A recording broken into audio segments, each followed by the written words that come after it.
Na colônia, vivemos o ciclo do pau-brasil, do açúcar e do ouro, todos voltados ao mercado externo. Com a vinda da família real portuguesa e a independência, tivemos tesouro, fazenda, banco e constituição.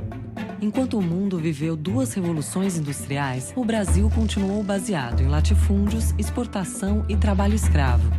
Agora, no ciclo do café, a escravidão foi abolida e 1 ano depois chegou a República e as promessas de grandes mudanças. A economia mudou pouco até 1929, quando o mundo quebrou. Com a Grande Depressão, o poder econômico e político mudava de mãos.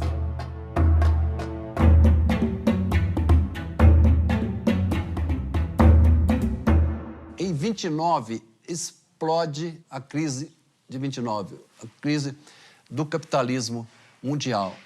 Que foi provocada pela quebra da Bolsa de Nova York. A crise de 29 foi uma tragédia. Começa a Grande Depressão. A depressão dos anos 30 foi terrível. Pegou o Brasil em cheio. A Revolução de 30, no fundo, está ligada a esse processo. Getúlio veio do Sul cavalgando e assumiu o poder.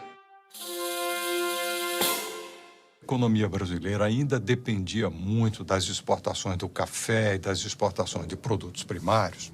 Getúlio reagiu à crise de 30 com uma política de comprar o café, queimar o café. Para manter o preço no exterior e ganhar rendas exteriores. Se a capacidade para importar cai muito, de um lado você tem uma crise de abastecimento, claro, né? E de outro, abrem-se oportunidades fantásticas. Abriu a oportunidade de fazer no Brasil a indústria substitutiva de importação. Substituir importações por produção no país. A Revolução Industrial Brasileira realmente começa em 1930 e vai de 1930 a 1980. O Brasil se recuperou mais depressa do que muitos países. Em 1933, a indústria já é maior que a agricultura no PIB brasileiro. Mas o mundo ainda vivia a chamada Grande Depressão. A visão da época do governo é de que isso fazia parte do processo de ajuste. No longo prazo, a economia acabaria se ajustando. Keynes é aquele que verbaliza: a longo prazo estaremos todos mortos. Então, é a hora de o Estado intervir. E o presidente Franklin Roosevelt interveio na economia apenas em 33. Foi o New Deal. O New Deal era uma forte intervenção do Estado na economia, com investimentos do Estado em obras de infraestrutura, de transporte, de navegação, enfim, e isso impulsionaria a economia. À custa de programas de obras públicas só para gerar emprego para as pessoas. No mundo inteiro, cresce o Estado, porque se percebe que o gasto público é essencial para tirar os países da depressão. Na altura de 1933, 34, você já começa a ter recuperação no primeiro mundo, mas à custa de rearmamento. O mundo parece embriagado com essa máquina de empregar as pessoas, criando os instrumentos para sua própria destruição. A Europa inteira estava caminhando para governos de cunho centralista e até autoritário. Junto com a morte anunciada para muitos da economia de mercado, desaparece também a democracia, destacadamente na Alemanha.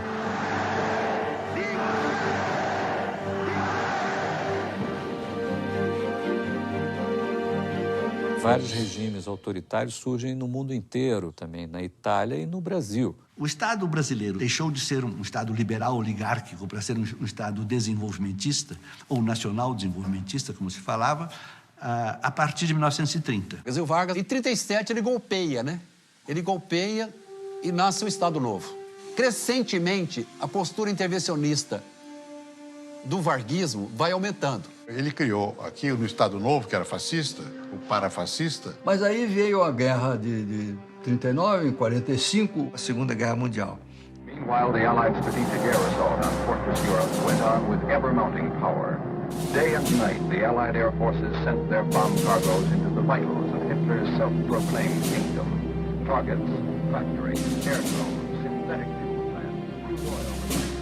Os países industriais já não tinham como produzir bens industriais. E o Brasil continuou suprindo as potências do eixo. O que deu espaço para a indústria brasileira também, não é, se expandir nesse período.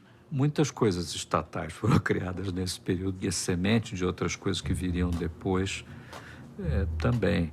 O PIB e a indústria cresceram no regime autoritário de Getúlio Vargas.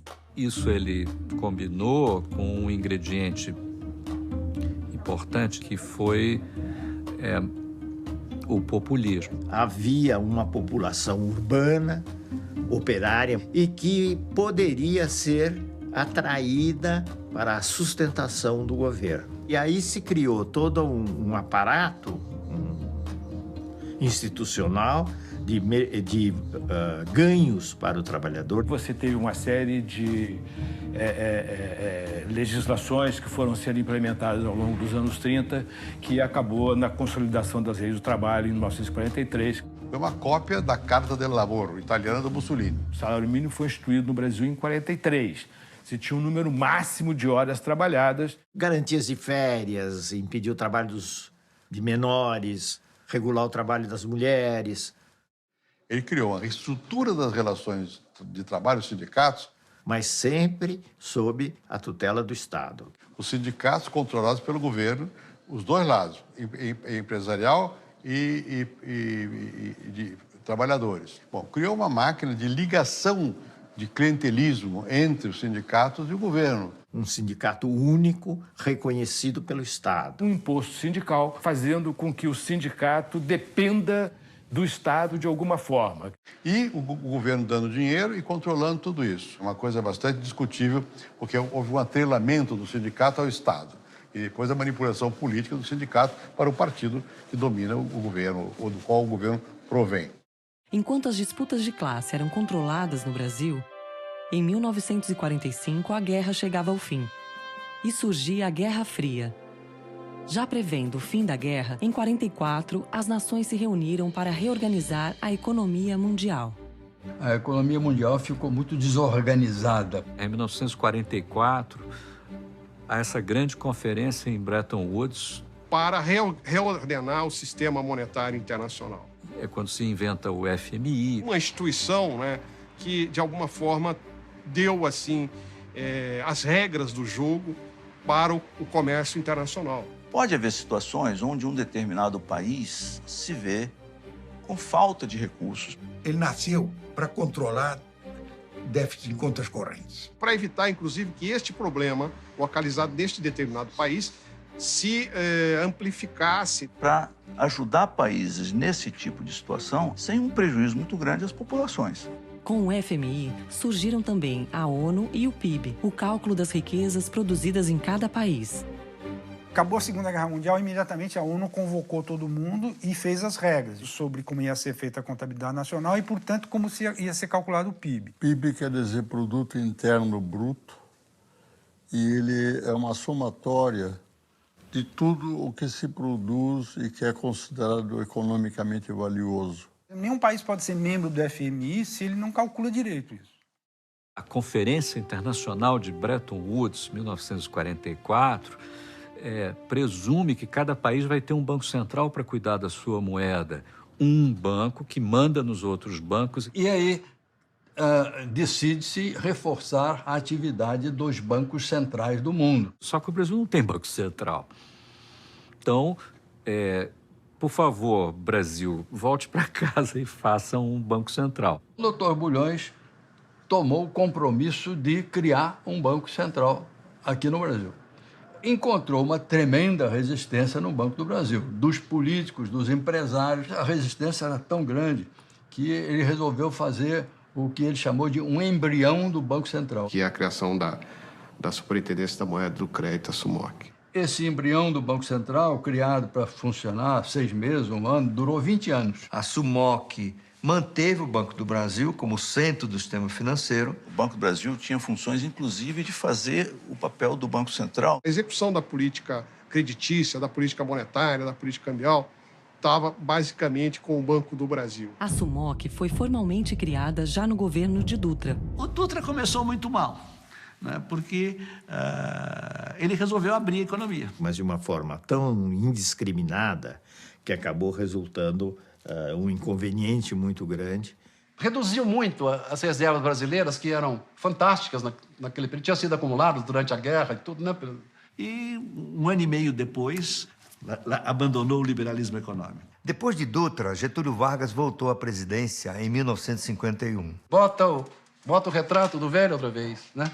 Bota o retrato do velho outra vez, bota no mesmo lugar o sorriso do velhinho, faz a gente trabalhar, o sorriso do velhinho, faz a gente trabalhar. O que o Getúlio fez? Fez muita coisa importante. O modelo institucional da infraestrutura foi desenhado pelo Getúlio. Com uma série de projetos. Foi criado o BNDES, que na época era BNDE, não era BNDES. Com a preocupação de financiar as atividades de infraestrutura, criam uma série de empresas estatais importantes que depois marcaram o desenvolvimento brasileiro, né? O governo Vargas cessa abruptamente em 54, causando comoção nacional. Nas eleições seguintes, Juscelino Kubitschek foi escolhido presidente do Brasil. Qual o país que JK encontra? Já é uma economia em processo avançado de industrialização. Juscelino mobilizou o país em torno de um grande projeto. O projeto de um Brasil grande. O que se dizia era 50 anos em 5. O governo Juscelino, desde o início, teve um ambicioso plano de metas. Com foco em 5 setores, que é a energia, transporte, a indústria de base, a saúde e a alimentação. E Brasília, né? A mudança da capital federal, que a longo prazo abriu uma nova fronteira agrícola para o país. Mas mais do que isso, representou o avanço de um novo setor na economia brasileira, que é o setor das grandes construtoras. Talvez mais emblemático tenha sido a capacidade de atrair para o Brasil a indústria automobilística. Digamos que o Juscelino realizou de outra maneira aquilo que o Getúlio tinha concebido, né? Processo de industrialização. Ele foi tão competente e tão hábil. A economia brasileira mudou de patamar. Os grandes projetos de energia, Furnas, por exemplo, grandes projetos rodoviários, a integração com o Nordeste, a BR-116, muitos projetos. Foi crescimento acelerado, industrialização acelerada, integração nacional, interiorização do desenvolvimento. A 56 até 61, quando a economia cresceu 8,5% reais, o PIB aumentou em 50%. É algo espantoso, é quase um milagre, é assustador o que aconteceu durante o governo JK. O governo Juscelino tem uma imagem histórica açucarada. Tudo deu certo, inovação na música, otimismo. O florescimento das artes no período JK. O bicampeonato de 58 e 62, quando, nas palavras do Nelson Rodrigues, o Brasil abandona o chamado Complexo de Vira-Latas. O período ficou conhecido como Anos Dourados. Os Anos Dourados eram também o início da era espacial no mundo. E no Brasil, marcava o início de graves problemas.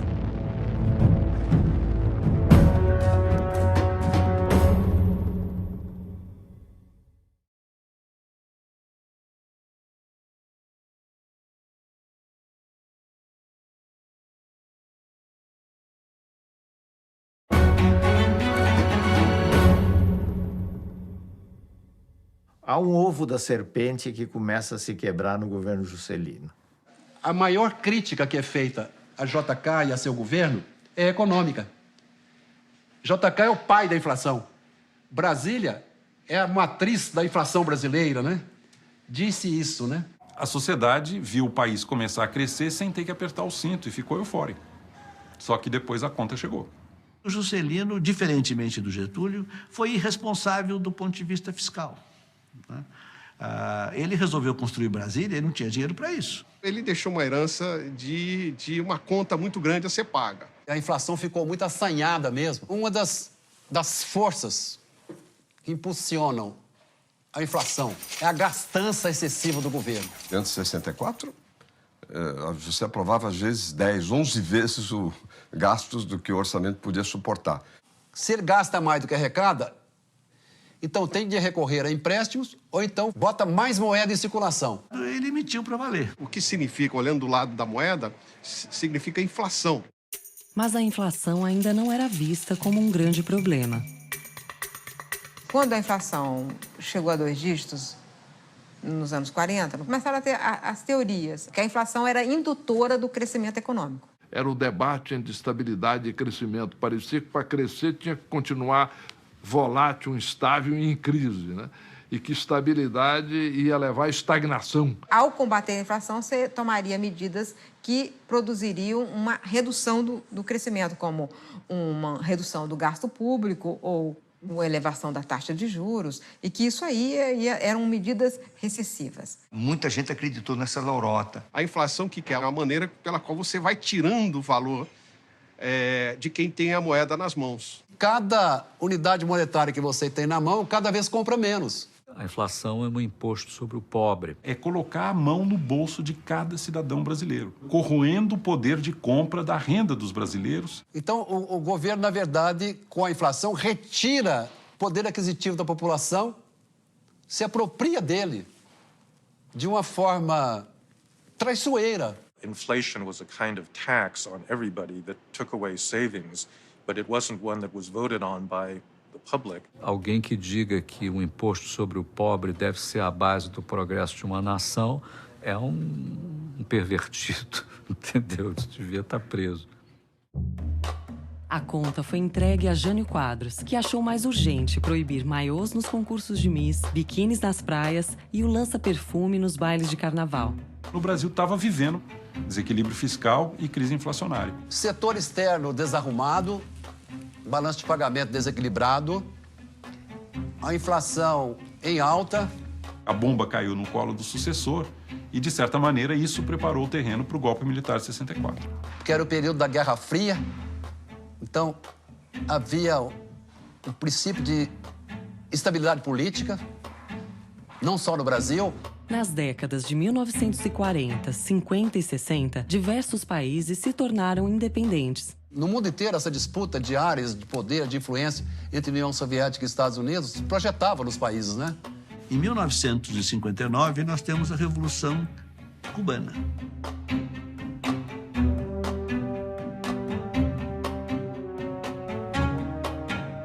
E isso vai apavorar os Estados Unidos e vai apavorar as elites brasileiras. Tancredo dizia que Jânio era um grande talento político e seria até um estadista se tivesse equilíbrio emocional.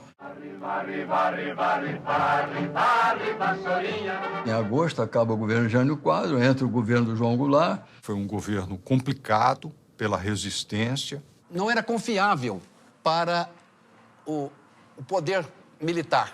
O que colocou o Brasil numa crise econômica e política muito grave? Tancredo Neves convenceu os militares a permitirem que Jango assumisse, mesmo que em regime parlamentarista. Em 61, Jango restabeleceu relações com a União Soviética e, em 62, se absteve de apoiar a expulsão de Cuba da Organização dos Estados Americanos. Isso logo antes da crise dos mísseis, considerado o auge da Guerra Fria. E ele fez tudo para ser deposto, terminou sendo deposto. Sucedeu-se a crise que vem com o governo Goulart. A inflação, então, dispara, o crescimento se prejudica ainda mais e o desenlace é o golpe de 64. Os militares depuseram o presidente, caçaram parlamentares e tomaram o poder. Eu me lembro que o primeiro lema colocado depois da Revolução de 64 foi desenvolvimento com segurança.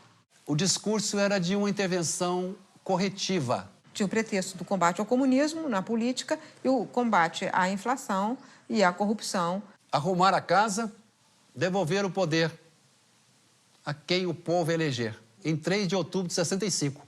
Tanto que O golpe foi apoiado por grande parte do empresariado, boa parte da classe média, do clero. As reformas vieram rapidamente. Eu não estou fazendo nem de longe a defesa do regime, mas teve um papel muito importante na estruturação de todo esse aparelho financeiro. Nesse período foram assentadas as bases do que seria um grande período de prosperidade para o país. É preciso reconhecer isso. O Brasil deve muito a dois cidadãos formidáveis, o Roberto de Oliveira Campos e o Otávio Gouveia de Bulhões. Entre 64 e 67, o Bulhões e o Campos recuperam a estabilidade macroeconômica do Brasil. Eles fizeram um trabalho extraordinário. É muito difícil você encontrar um setor da economia brasileira que não tenha sido modificado. Foi feito um grande ajustamento fiscal. Um combate severíssimo à inflação, ao déficit público, redução de despesas. Reforma tributária, a reforma monetária, a criação definitiva do Banco Central, até então era a Superintendência da Moeda e Crédito. O Banco Central foi criado em 1964. Em 1965, baixa a lei do mercado de capitais. Eu acho que tivemos uma primeira reforma bancária. E aí os bancos um pouco maiores começaram a ter mais condições de financiar empresas e começaram a se expandir mais, ocupando o território nacional. Enfim, uma série de inovações que foram muito importantes. E é interessante que todas essas reformas foram feitas num período curto, de apenas 2 anos e meio. Em vez de devolver o poder aos civis em 65, como prometido, os militares foram reduzindo as liberdades políticas e civis, até que o regime passou a torturar presos políticos e censurar a imprensa. Mas a economia crescia e a inflação caía. Quando o Delfim estava no Ministério da Fazenda e eu no Banco Central, um período áureo da história do Brasil, chamado milagre econômico. Nunca houve milagre. Milagre é feito sem causa. Esse processo foi feito, basicamente, dando ao setor privado o estímulo necessário para aumentar a sua produção. Um grande programa de exportação de manufaturados. A taxa de câmbio adequada, uma carga tributária modesta. O modelo esse de desenvolvimento que o Brasil adotou nesse período foi um modelo de uma economia fechada, com a presença importante do Estado, pouca ênfase em produtividade, pouca ênfase em educação. Enquanto o homem chegava à Lua e inventava o microprocessador, os brasileiros iniciavam a construção da usina de Angra dos Reis, da Transamazônica e da ponte Rio-Niterói. Com a taça da Copa de 70 e o sucesso econômico, muitos brasileiros fechavam os olhos para a truculência da ditadura militar. De 1967 a 1974, durante praticamente 7 anos. O Brasil se desenvolveu de uma forma muito firme. O Brasil, por exemplo, foi um país que bateu recordes de crescimento. Taxa de crescimento média perto de 9%. Nós chegamos a crescer 14% num ano, em 1973. Um negócio fantástico. Entre 1930 e 1980, o Brasil foi o país que mais cresceu no mundo. O Brasil crescia mais do que o Japão, que os países da Europa, com tudo em ordem, com pouca inflação. Com inflação declinante e sem problema no balanço de pagamentos. A taxa de inflação caiu, em 74 andou em torno de 12%, 13%, 14%, por aí. A inflação caiu, mas ela nunca voltou a um dígito. Esse crescimento trouxe o Brasil a mais ou menos 1/4 da renda per capita americana. A classe média teve um primeiro grande salto. Não significa que alguém foi prejudicado. O bolo cresceu para todos, com mais fermento nos segmentos mais ricos. Significa que uns melhoraram, ou todos melhoraram, mas alguns melhoraram mais do que outros. A gente deu muita ênfase a investimento em capital físico. Pouca ênfase em produtividade, pouca ênfase em educação. Você não tem aumento da presença da criança da escola durante o período do milagre. A ditadura mesmo significou no Brasil desenvolvimento econômico sem desenvolvimento social. Eu não vou nem falar da ditadura, mesmo antes. Né?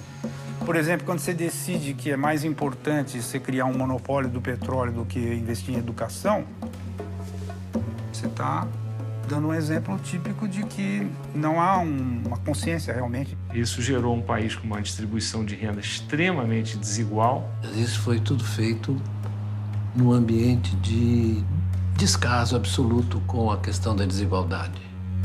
A desigualdade aumentava e as liberdades diminuíam, enquanto o sonho de ser grande se concretizava. Mas a economia também estava prestes a ruir.